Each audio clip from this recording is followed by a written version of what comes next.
ISEKAI BAD.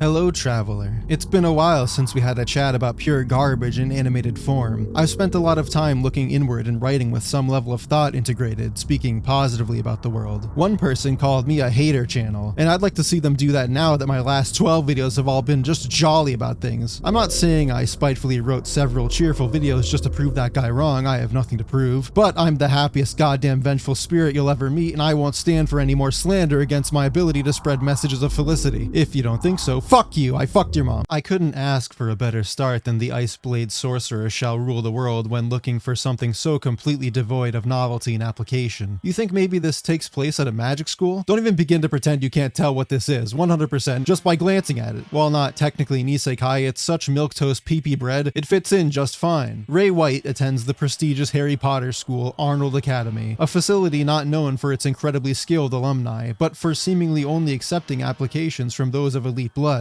Ray is the exceptional exception. He's a slur, an ordinary, and fucking ordinary should know their dumpster diving place and not touch the virtuous hands of clean and pure noble women. Thus is the mindset of one Albert Allium, a character of great focus who spends every second of screen time loudly informing everybody within slight earshot about his disgust surrounding the dirty peasant breathing his air. As a caricature meant only to be torn down due to his obsessive pettiness and unjustified arrogance, being defeated with ease to everybody's surprise, we are not meant to like him in any way. However, he represents a general range of emotions I can relate to while sitting through this AI-generated gibberish. While his rage is deliberately impotent, I have nobody else to latch onto in this hellscape. So much happens in the first 2 episodes, while simultaneously nothing happens at all. Amelia Rose, exemplifying how even the women in this series are given zero respect regarding distinctive appearance, is the president of the student body or something like that, and a woman of extremely high regard. She's sick and tired of all this hierarchy bullshit though. She'd like to be recognized for the work she puts into her achievements rather than her inherited status. Too bad for you, Silk Stocking, you're a high value asset to your family and that's all you'll ever be. Anyway, she likes Ray because he has to work for his recognition unlike everybody around her, and also she's probably in love with him and his unwashed, unwealthy, throbbing member. There's also at least 3 other ornamental women fetishizing Ray as an uncivilized and exotic savage ready to Tarzan swing them away from their sheltered lives and hold them in his toned arms and work-worn, non-lotioned hands. Elisa Griffith is assumedly a noble woman as well, but due to her intense social anxiety has no friends and is somehow treated worse than the fucking poor person, only ever being spoken to like she has value by the only man of humility on earth, Ray White. Ray proceeds to act like a pickup artist, seminar actor, and grabs her face to call her beautiful with disturbingly high confidence, which immediately creates a torrential flood in her panties because nobody would ever compliment her or touch her without her consent. Now I see why I'm not constantly fucking. I need to start death gripping people by the face so they understand it's time for sex. Rebecca Bradley is a generic proper girl who pisses and comes when asking to touch Ray's veiny steel bicep. She likes to garden and helps convince the other maidens of the garden club that Ray can deflower like the best of them. They force him to single-handedly pull out all the grass on the roof and build a new garden with brick sidewalks to prove himself, which he does diligently. They're all impressed and I start to lose focus on what the self-insert fantasy here is anymore. It's not all that unbelievable for a man to build something. Is this the fantastical bar for people now? Like, he's not casting impossible magic, he's placing a bench. You guys can do this if you really think it'll get you laid. This isn't beyond your reach. You don't have to live vicariously through a guy laying bricks. You can live this dream. Maybe I'm confusing this with the part where basic kindness and a modicum of skill makes you better than everybody in anime. I don't know. I guess that's how it always is. Better than everybody in your false pretense and still skillless outside of the shit that doesn't exist. At least this guy can build something. I should mention that it's directly stated that he's not, in fact, just some stupid nobody. They're keeping it a secret that he's actually something else. Probably the lost successor to the throne dancing on those hoity-toity fuckwits. Last girl is Clarice Cleveland, another reject even though she looks normal. She likes bugs and talks like a quirky weirdo and becomes flustered when a man comments on her hair and likes being called milady like everybody here in fake world does. Why do women not like me? I instantly talk to them like royalty. I'm entitled to the reciprocation. Nobody would think this girl is cute and eccentric because she likes insects and has ADHD if she were fat. They just call her a freak and throw stuff at her. You're as shallow as the rest, White. This school doesn't take kind to uglies. I haven't even talked about the story. I don't know what it is. Everything has either been masturbatory or longer droning exposition. Wow, Rei, you're so smart remembering the 7 vocab words and being the only one in class who can mindlessly rattle off the types of spells. Fucking ordinary answering questions in my classroom. Why don't you just die? Just when you think there's nothing good to be said about this, episode 2 starts as a completely different show when Rei tries to join the big fucking muscle club meeting in the sauna. After sweaty, meaty gay sex is joked about and we watch Rei and his dude bro who has no time for hoes because he'd miss his workout chug their post-exercise thick and creamy protein shakes, we see Rei flex in front of 20 strapping hairy men wearing Speedos, the only characters with actual designs in this fucking show, who all howl in regard at his massive bulk. If it didn't go straight back into fedora tipping cringe shit immediately after this and continued down this flamboyant road, I might have been able to say this is cool. Imagine if this guy kept getting unsolicited attention from rich girls and he pushes them aside so he could pump iron in the environmental research club all day. Now that's alpha behavior. You don't need women, you need the approval of big, rugged men who do not look like students. Rise above this, Rei. Make 12 episodes about flexing while guys scream in disbelief. That's a show.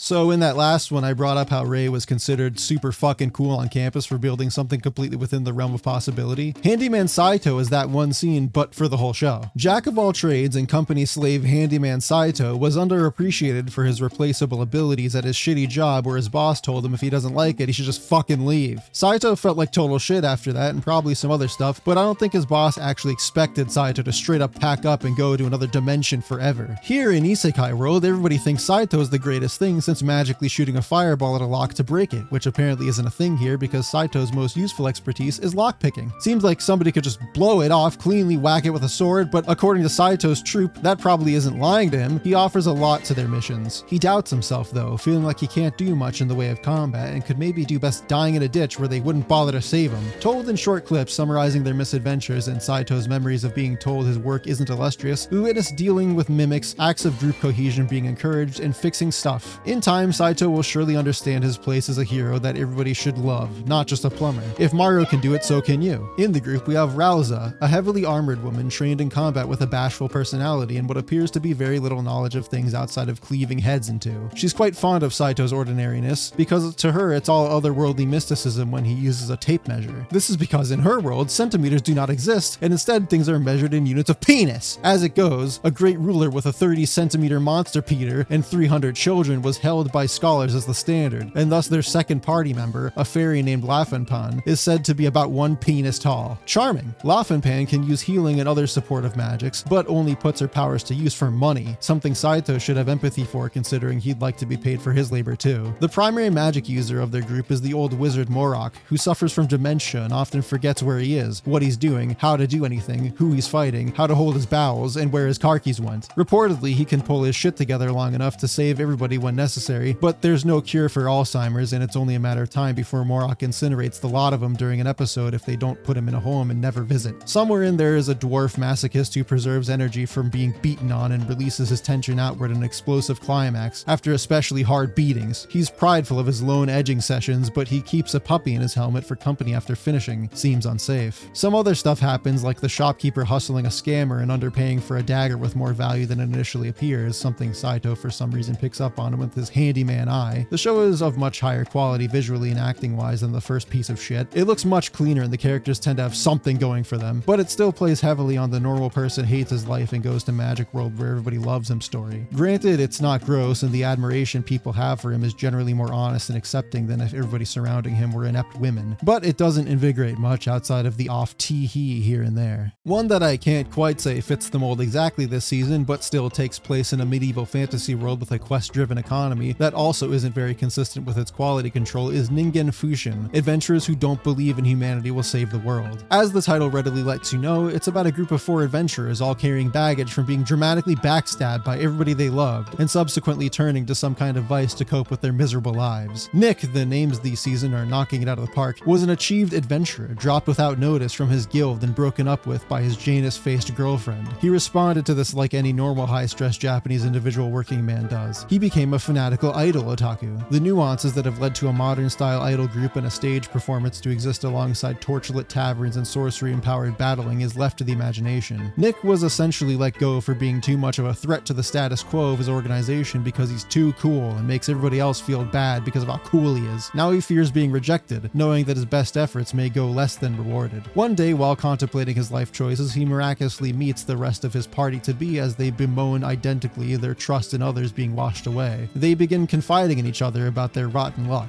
First with Tiana, a young and highly promising magician that's left her luxurious life after her very secure with himself fiance ditches her for some slut, feigning that he's upset that Tiana is dragging his reputation through the dirt by daring to be a stupid femoid and still be better at everything than him. Where she once possibly saw support for her hard work, she now found a crock of well-seasoned ass mud. She had wandered the land looking for work among commoners too alienated by her status to find acceptance. It doesn't help that her anger now forever paints itself on her expression, suffering deeply from resting bitch face. Lost, going broke, and increasingly frustrated, she became a gambling addict. Yeah, but she didn't see that one coming either. Zem was a well-liked cleric studying medicinal herbs in his hometown. He had some dumb little girl often working as his assistant until one day she professed his love for him. Zem, not being a predator and also something of a holy man who cannot really show interest in even normal sex, tries to gently let her down, but she's not having it. She goes and tells the local authorities that the priest touched her no-no place, to which they respond, "You've got to be fucking joking. That's the 5th time this month we've had to arrest somebody associated with the church." So they believe her without much investigation and exile him for being a baby raper. This is why anytime I'm near a child, I throw my hands into the sky and scream to everybody in the vicinity, "Not touching, not touching. I don't know this kid. Everybody sees him, not a sick fuck," which has made family gatherings a real pain in the ass when they bring over younger relatives. Anyway, Zem heads to a nearby inn and helps the painfully single innkeeper with her back pain caused by her burdensome boobula, using healing magic and intensive therapeutic wrestling. She inspires him to go out and live his life as an adventurer who lets loose from time to time. He only really caught the let loose portion, spending the next however long going on a pussy slaying tour and making up for the time he spent never splooging in the name of God. Sadly, this has left him still feeling hollow and also probably poor because he probably paid for sex a good amount. The dragon girl becomes too drunk to competently tell her story about coming back as the only survival of a big fat fucking C-rank dungeon, but they all kind of seem inclined to go kill the demon lord now that they all have nothing better to do, so they crash together and before splitting off agree to form a party of their own. We'll call it Survivors because we're survivors of being cancelled. They jointly form a philosophy for their group to not interfere with each other's stupid hobbies, collaboratively spend wisely, and stay alive. While it becomes pretty insufferable when characters become melodramatic during their wrongdoings or overreacting over small shit, it's actually nice to see how a character as faceless looking as Nick tries his hardest to bring the party to a sense of mutual trust in each other while safely emphasizing boundaries that show respect in their shared responsibilities. In doing so, the group is encouraged to be vulnerable together while holding each other accountable and building that trust through honest actions. Everybody gets what they want, so long as nobody decides to be a dick. At the same time, they struggle between their wish to trust each other without putting their fate into each other's hands completely. They all feel this desire to be trusted and have people they can count on, but it takes some team building exercises to demonstrate that openly and foster it. They go on their first mission together, collecting shit from slimes. Somewhere toward the middle, the dungeon they find themselves in looks like an asset flipped hallway drastically different from the actual castle interior aesthetic from earlier. Kuran, the dragon, flips out when Tiana accidentally near misses her with an attack. After messily blowing up with a big slime, they exemplify their ideologies as a group when Nick lays out every weapon he can think of to expose his weaknesses to the others. He shows he trusts them with his kryptonites. It also promotes an environment wherein a team that understands the weaknesses of its parts can better compensate using others. Tiana takes the time then to more sincerely apologize for her fuck up and makes amends with Kuran by also telling Kuran how best to kill her if she'd like to. Then they do a real good teamwork, killing some goblins and an ogre, while Kuran reflects on how it must have actually been very new for Tiana, the former noble, to show the kind of humility she did when she realized she had upset Kuran. Kuran resolves that her goal is to believe in them, it being obvious that she had been hurt more than anybody here for whatever reason that I haven't watched yet. But I might. I can vibe with the themes here even if the execution is kind of lame and the world is as bland as ever. Maybe more dungeons will be this fucked up looking though. Out of place architecture and events are kind of recurring, I'm noticing.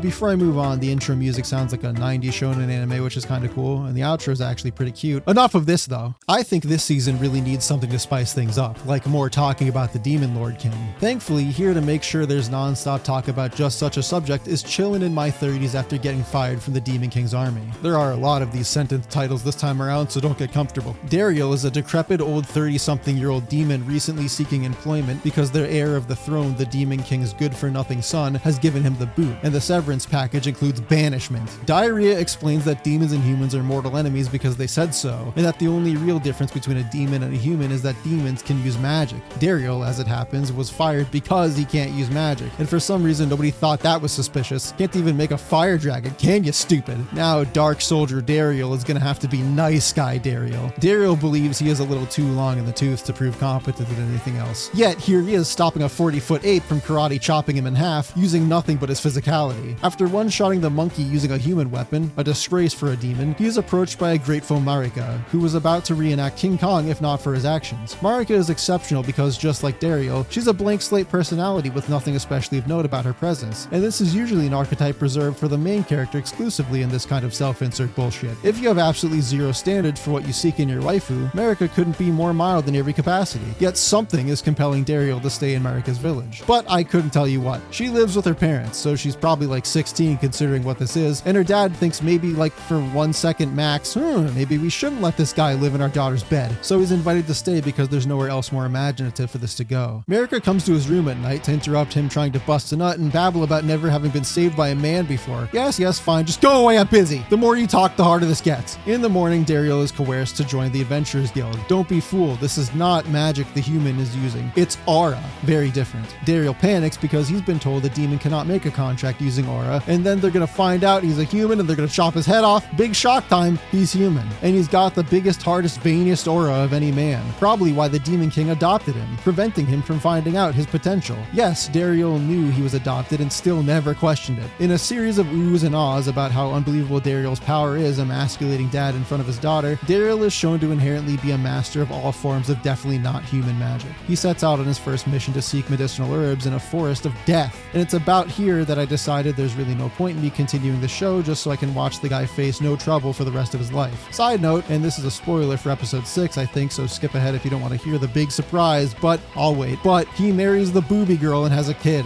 How beautiful. Wait, forest of death you say? I think I know a guy who has just what you're looking for. Farming life in another world is a real slap in the face. It almost had something going when the first episode had 0 women in it. Could have almost been a kind of stupid slice of life where the guy just builds up his quiet little farm, but no. A preview of things to come reveals that the end goal for this farm is a workforce almost exclusively made of this guy's wives. Like 15 women, actually. You cannot fuck this much. It's literally impossible, for fuck's sake. So yeah, he only employs women, and the only 2 dudes are a couple of old men and a lizard person. A slave, no doubt, considering isekai shows are big proponents of slavery. Jesus Christ himself, I guess Christianity was right guys, decides to give Machio another shot at life because apparently he had it too bad and God made a mistake and just feels awful about it. Supposedly our hero was betrayed in the mortal realm, and like any good isekai is dead within seconds of the episode starting. So like, is life predetermined if God sets you off with some deliberate idea of what your life will be? He says this life was one meant for a wicked person. Does God just decide you're wicked from the start and he makes your life torturous? So he sends him to a place locals of this new world have called something along the lines of Forest of Death, on account of all the animals in it that will kill you to death. Oh shit, did I send him to the Forest of Death? I meant to send him to the Forest of Delicious Treats. Oh fuck me. Alright, God's just trolling this guy now. No way the almighty creator fucked up twice. Wait, does this mean God can send me anywhere though? Bluey, I want to go to Bluey. This God may not be all powerful though. He has to check in on if he has the rights to Bluey. The God in charge of Bluey is a different jurisdiction. Before Reincarnation, Machio was given the almighty farming tool. You have to say the whole thing every time or else. Which can turn into anything you need it to basically, making the main character capable of any deed without conflict. I'm under the impression it's supposed to be limited to tools meant for farming, but I'm also hard pressed to explain how a magnifying glass is a farm tool. This is surprisingly not annoying as a plot device because it basically just makes the boring parts of farming go faster for him. And the first episode, again seemingly taking place on an alien planet with no women, primarily just involves Machio trying to establish himself. It is an alien planet though, that part's true. Kind of neat for an isekai to be an entirely different planet rather than some stupid alternate dimension. Here he can be seen developing developing the almighty shithole so he can take his almighty dumps. This world is just like Minecraft. Wait, I'm losing focus. You know, everybody's eyes are kind of fucked up looking in this show. There's way too much emphasis on the tear ducts or whatever. Gross. Here we see him almost die of dehydration immediately and near miss getting crushed by a tree, which would have made this a lot faster of a show. Thankfully, he finds an aquifer and dies of cholera instead. Machio's almighty farming tool can also seed the earth with plants using nothing but the owner's imagination. Whoops, accidentally started a marijuana farm. I should really get a hold of my thoughts. The biggest adversity one will face in this series is your potatoes being a bit too green. But wow, look how perfect and fresh this food looks. This reminds me of our sponsor today, HelloFresh. Just kidding, I don't have sponsors, I'm a liability. Because of his new cool farm life, Machio converts into a devout Christian. Eventually he meets his first farm companions, a pair of dogs who need help with child delivery. Yet with how this normally goes, I'm just thinking, please tell me he doesn't fuck the dogs, please tell me they aren't secretly women. Then he meets a vegetarian spider that makes clothes for him. Against all the odds, this too is not a woman. And it starts to look like we could just have a show about a guy making friends with animals while he starts a farm. Alas, he begins to feel envious as all the animals are fucking but him. If only somebody could miraculously show up and start a family with him. And wouldn't you know it, here comes a naked lolly vampire who can age up at will and trick you into thinking she's in danger when really she just wants to kill you. But he's just so excited to finally be talking to somebody that speaks back, they end up hanging out at the farm where it's discussed that the vampire, Lulusi, is a plant researcher or some shit. Why is she even a vampire? So she'll stay here for a while, and while we're at it, day one seems like the perfect time to propose marriage to her. I can't begin to understand why he says he doesn't know how to talk to people. Better jump on this opportunity though, this might never happen again. It definitely wouldn't happen like 17 more times. Hey, he might even propose to the men, let's not assume. They tuck him into bed better than his wives. Somehow the vampire agrees to this arrangement, but they have to get to know each other a little more. She'll stay in a teenager shape until then. Haha,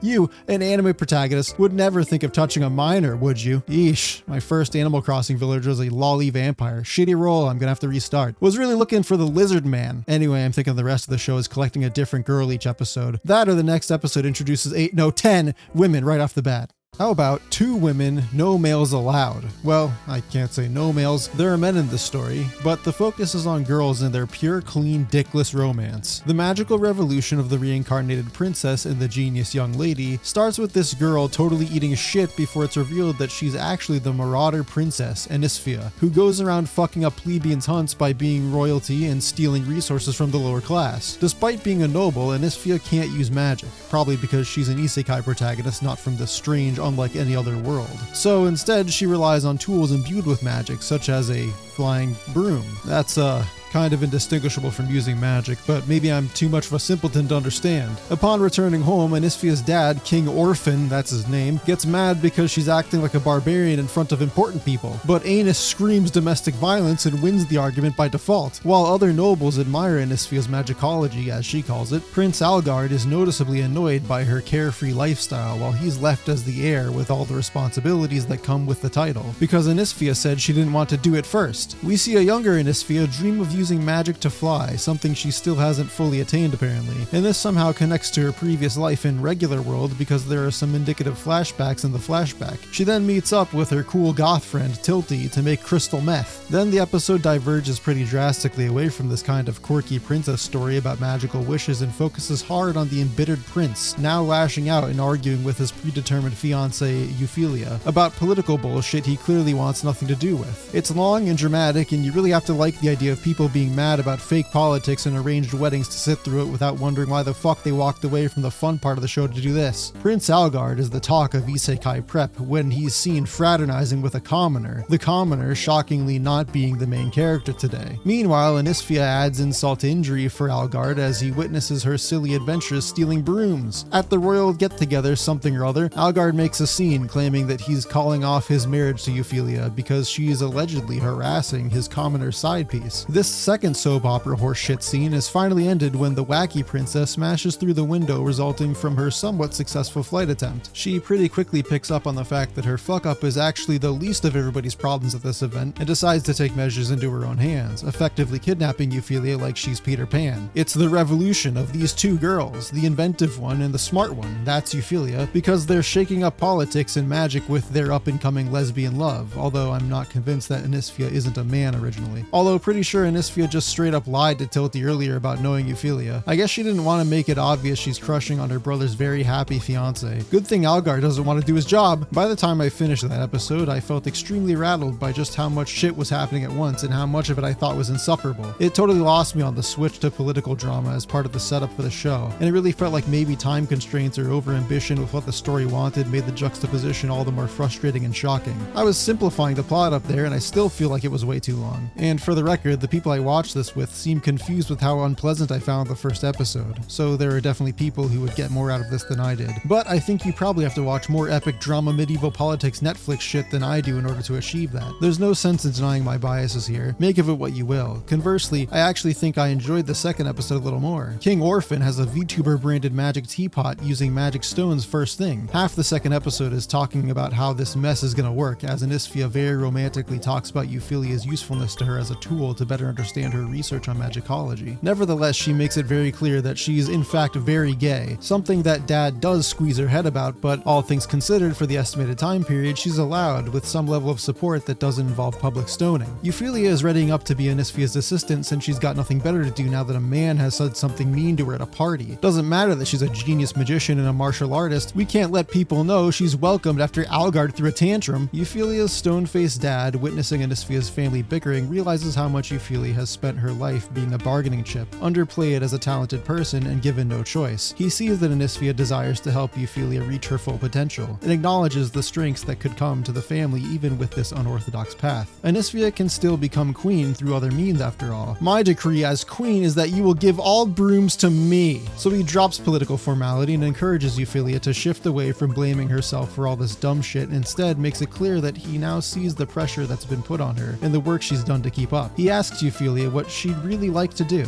Kinda cool, and it does put to use the fact that Euphyllia has been portrayed as boring and stiff somewhat naturally. She's supposed to be. Just like all the squabbling with Algard is supposed to make him an asshole because he's secretly sick of the same shit she is. But he's a dick about it. There's a bunch of explaining that magic is brought on by spirits who I think made pacts with the old nobility, which is a key factor in establishing their positions in the first place. The usefulness of magic tools over magic itself starts to make sense now because it could give power back to the people and cause a Marxist-style government overthrow. Way to go, you fucking commie, gay commie. Liberal. Alright, yeah, I said that was too long like halfway through and still kept going. Let's move on to something a little shorter and stupider, shall we? Reborn to Master the Blade, from Hero King to Extraordinary Squire female symbol, is pretty cool because it doesn't threaten me with scary things like complicated storylines, unfamiliar locations, and ideas. I'm completely safe in my unprovoking, challengeless shelter. Underneath our warm blankie, come in, don't be shy, we find the Hero King English fucking dying, having a nice last chat with the Blue Fairy while his subordinates mourn. He, the fantasy medieval king, becomes reincarnated as a fantasy medieval person intent on training his fighting skills. Just like everybody's favorite isekai that I would never say anything bad about, he's like 90 years old but inside the head of a drooling baby. Oh, and he's a girl now. Wacky, twist world, flipped upside down story fish out of penis. Uh-oh, my perfect waifu is secretly an old man. That's what they should call this. My grandpa can't be this cute. Why is this happening? Why do you want your kawaii Asian girlfriend to be your veteran granddaddy? There's a green text for this. I didn't realize how serious it was. Her name is still Inglis, I think, or Chris, I kind of forget, and she isn't too thrilled to be a genius baby. Stupid baby, dumb baby, can't even swing a sword. There's some exposition about Aether, nobody gives a fuck. It's literally just Kami, but isekai world. The baby is, as you already know before the show starts, the only one capable of such amazing Aether blasting. Everybody around is explicitly mentioned to kind of suck testes at using Aether these days. I don't really understand this trying to be reborn to hone your skills only to already be the strongest anybody's met anyway. I'm running in circles here. So anyway, the town starts to panic because a kingdom-destroying magicite beast is killing everyone, and Chris Chan is pretty pumped about the idea that this may be a worthy foe. With just a glance, she determines some sort of quality about the dragon somehow. Seemed like a guess at best. Her older cousin, Raphael, wields a special needs class inherited magic hand rune, making him indispensable. And this 8-year-old is about to get emasculated when he finds out the baby has a better one just like that. So one of the moms throws herself at the monster when it arrives, even though she could probably run away too, and Raphael stays anyway despite her protests. Before they all die, however, makes baby noises at the dragon, shits diaper aggressively, goo goo gaga, you die! 5 years later, Chris is in love with herself, still fully aware that she's an elderly man on the inside. This generation might have cute clothes, but they just don't understand what good music is, I tell ya. Anyway, seeing as this is a beautiful, realistic medieval setting, which would definitely justify making this hypothetical plot point as weird as possible, it's time to marry you off to a 40-year-old now that you're of age, here in beautiful, gorgeous Spinkus Binkus land. This doesn't actually happen.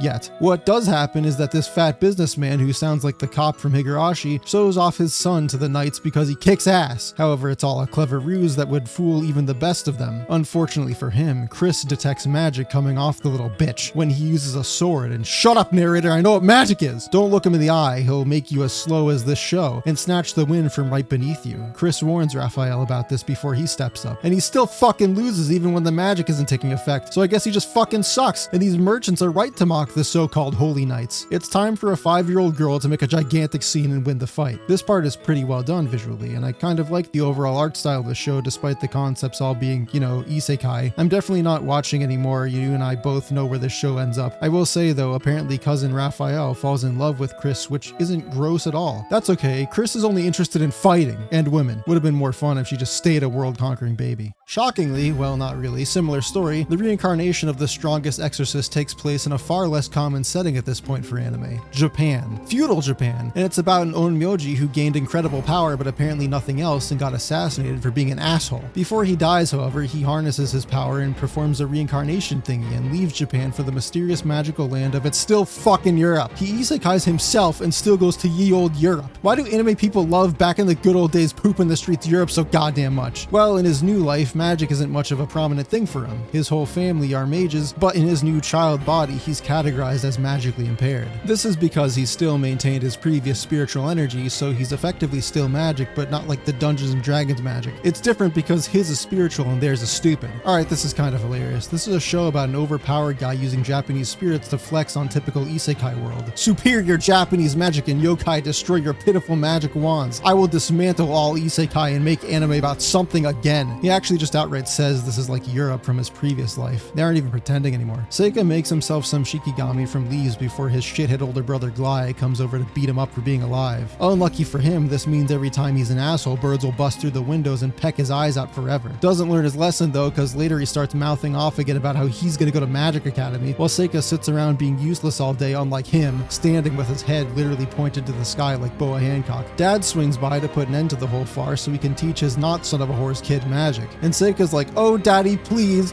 could I come along to the explanation of the show's magic stuff? Here he reveals that he can do magic congruent spells, but dad still says there's no point in him learning magic because great magic users are born with it even though he just did something way better than his older brother. So he fucks around for a good while and eventually manages to summon his yokai familiars who exist on a separate plane that extends beyond your world no matter which one it is. Kudagitsune Yuki is brought over, still recognizing his spiritual signature and happy to see him, although her manifestation in this world isn't identical in appearance to the last. Honestly, I like all of this idea of being in line with the concept and allowing some tangible connection to his previous life because these beings never existed on a human level anyway. That is to say, I tolerate this stupid world only because I get to bring my cute yokai friends with me to help tear through it. It has nothing to do with my affinity for yokai or the part where I am one and I inherently dream of a world where I may subjugate all of humankind. I should quit habitually saying what I mean under thinly veiled opposition. I should stop saying every thought I have out loud. Slave, now you've really pissed me off. You've dropped the piss vase. Now I'll have to collect days worth all over again. And then the bad brother tries to rape the slave because he's bad, just so you know. Slave, real name Nifa, is also not the worst. I kind of like some of the character designs, but it only gets some points. She's definitely going to be a nice festoon for Seika. My favorite design choice is Seika's hair being darker than his brother's because he's totally not Japanese. She can see something Seika can't. Spirits, but the Europe kind. So that'll be useful in fostering an alliance. She can even stop a big newt from eating her. Then the big newt gets nuked by Seika and everybody clapped, all according to anime word for plan. Yeah, this one's just as dumb for the most part, but my reptilian brain is telling me that the isekai version of a race war is kind of cool, especially because it looks like the isekai side is losing. This next one is more of an isekai by proxy, let's say.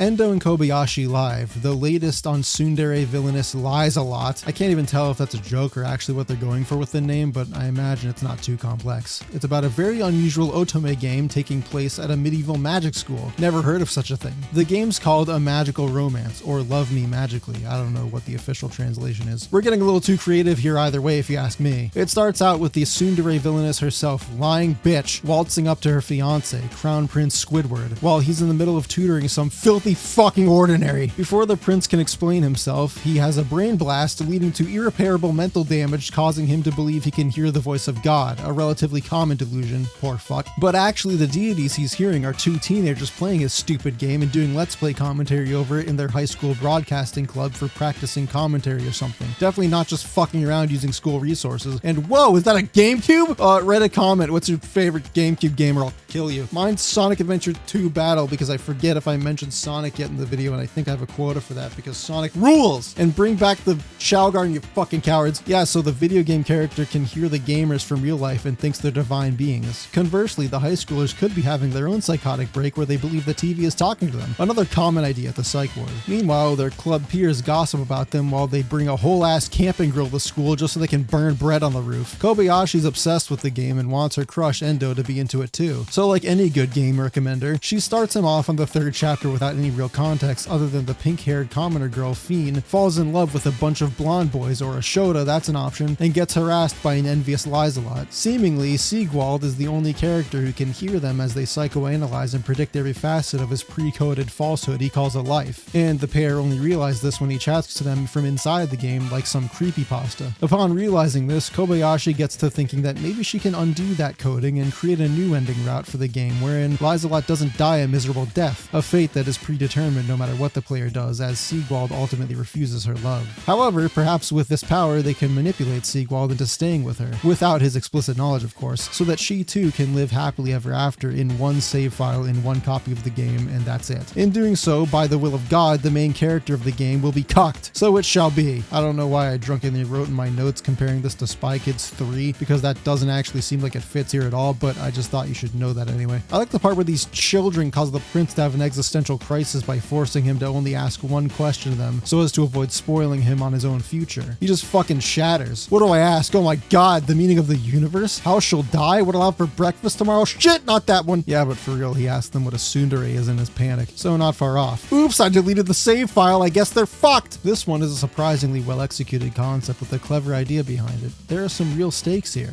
If they mess up their opportunity, if Siegwald doesn't choose Lieselotte, she dies. And it's starting to look like she may be a little more alive than you might think. And who knows how this impacts Fiend when they go against the natural order of the game. Does she get possessed when rejected instead? It's funny to watch the noble prince fumble before the words of some dumbass high schoolers struggling to understand what the fuck their anime nerd slang means the entire time. Kobayashi spazzing about the game on microphone until Siegwald has a heart attack. And it's a high stakes romance within a romance. Endo and Kobayashi are sure to develop their own relationship in parallel to their Otome journey. And it doesn't feel totally obnoxious about it. I can't hate the innovation on display here. There's a genuine story to tell, and I can't say I know exactly where it goes. Probably helps that this really isn't an isekai, but you know, raises points on the overall video assessment, so we'll roll with it. Oh, don't let me forget. The end of the first episode shows some actor somewhere else ending a scene and staring longingly into his own copy of the game, saying some batshit stuff about seeing Fiend soon. What is that? Who the fuck is this? How does this tie into their game? Why does he have the game at work? Now, I'm gonna write about this one, saving 80,000 gold in another world for my retirement, I think, without reviewing the episode I saw at all, because I believe that's how the show was written entirely, without anybody checking anything, resulting in some kind of isekai version of a hallucination. I kind of liked it from what I remember too, and that's mostly because I don't think it made any sense. It starts out with the character falling off a cliff saying, I don't want to die. That's not relatable at all. But instead of falling into hell, she falls into a grass field. Where are you? GM Flatgrass. Oh good, my isekai world is a fucking field. Great. Turns out somebody pushed her off the cliff, so it was murder. Just to be safe, you should show me the cliff scene a couple more times. I want to make sure I got it all. Main character is Mitsuha Yamano, and her family died or something, so isekai time. I'm really not going to check. This is becoming increasingly difficult. Eventually, after wandering the liminal field world for a while, she comes across some village of savages who speak some fake language. And I thought it would be really funny if they just kept that up for the whole show and nobody would ever understand what's happening. I think she then goes and takes a fat shit and doesn't wash her hands because they didn't invent soap yet, and then she helps collect edible plants shortly after, inventing E. coli.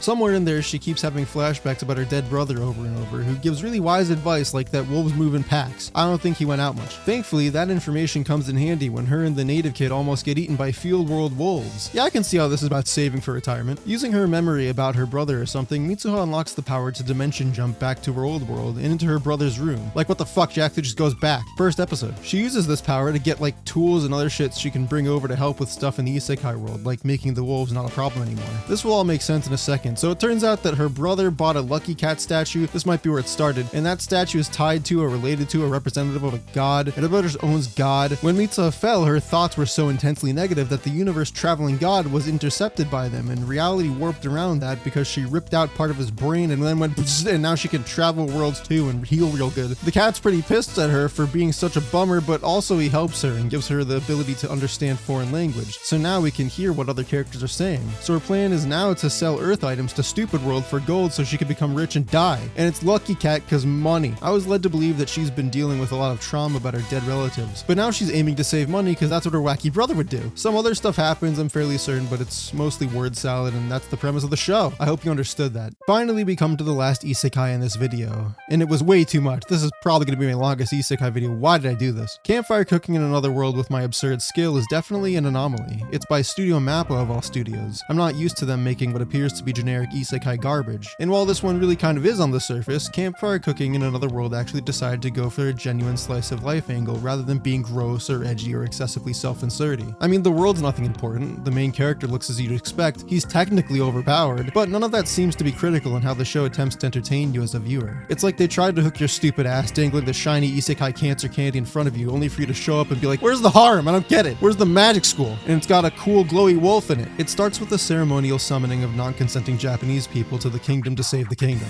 These heroes are shown to possess great faculty for swordplay and magic, but one, Mukoda Tsuyoshi, turns out to only have been gifted the power to shop on Amazon. Video game menus are in this world for regular people, cause why not? But yes, he has the special ability to purchase packaged goods and materials remotely, delivered to him in any location. Finally, microplastics in my fantasy land. Wait, actually this sounds kinda sick. I want this power. Shipping for anime figures will be way more cost effective now. Anyway, the king, who really needs to take it easy on the mutton, says he has no use for this reject, so he just fucking leaves. Apparently finding the demon lord, the one threatening to destroy the kingdom, can give him answers on how to bring isekai people back. What do you mean? How does the demon king know that? How do you not know that? Mukoda is in luck with this unique skill. As long as he has money, he doesn't starve to death, which is great because it means he just has to do what he already did in the regular world. He hitches a ride out of town, thinking he might leave the country, which turns out to be a nice idea because a war is thinking about starting. He then talks to this merchant and pieces it together that his skills for appraisal and item inventory are actually high value. However, appraising every item in isekai world won't stop him from personally getting eaten by wild animals, so he hires a group led by Wiener to protect him, while he abandons his new country of origin, the traitor. Honestly, everybody in the pack of mercenaries is way better designed than the main guy.